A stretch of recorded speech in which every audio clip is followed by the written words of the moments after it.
Et si on combinait l'équipe du Maroc et du Nigeria, quel serait le 11? On commence au cage avec sans débat possible, Bono. C'est tout simplement un monument du Maroc et même du continent. C'est le meilleur gardien africain que j'ai vu de mon vivant. On passe à la défense et je commence avec un autre monument.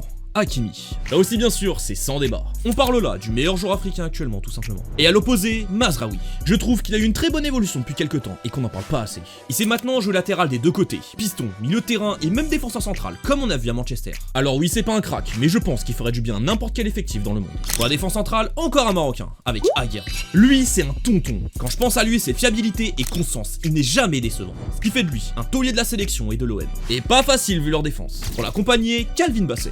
Dites-vous que je suis encore choqué de son match contre l'Algérie. Le mec a absolument tout. Je ne le suis pas au quotidien, mais avec son tournoi, on va le suivre très attentivement maintenant. Il a toutes les clés en main pour aller chercher un top club. On passe maintenant au trio du milieu. Avec tout d'abord El Ainaoui. Franchement, avant la compétition, je le connaissais que de nom. J'ai un peu abandonné la série depuis quelques temps, je vous mens pas. Et bah, je suis agréablement surpris. Le mec est absolument partout. Et techniquement, c'est vraiment très bon. Dites-moi si je me trompe, mais c'est peut-être une des plus grandes révélations du tournoi. Et pour l'accompagner, Iwobi. Et franchement, quelle surprise aussi, même si on le sait depuis quelques temps déjà. On le connaissait tous dans son rôle d'ailier de percussion à Arsenal à l'époque, ou encore à Everton. Mais il s'est totalement réinventé dans ce rôle de milieu de terrain. Il allie intelligence, volume de jeu, technique. Il est vraiment impressionnant depuis quelques temps déjà. Je pense même qu'à maintenant 29 ans, il est à son prime de sa carrière. Et enfin, pour boucler le trio, Saibari. On nous l'avait vendu comme un joueur super technique et spectaculaire à avoir joué. Et bah finalement, il fait encore plus que ça. Je ne le pensais pas du tout capable d'autant travailler pour l'équipe sans ballon, à faire les efforts, à défendre. Surtout quand on pense à un profil offensif du championnat des Pays-Bas. Enfin pour finir, le trio d'attaque. Et je vais aller très vite, je vais pas avoir besoin de me justifier.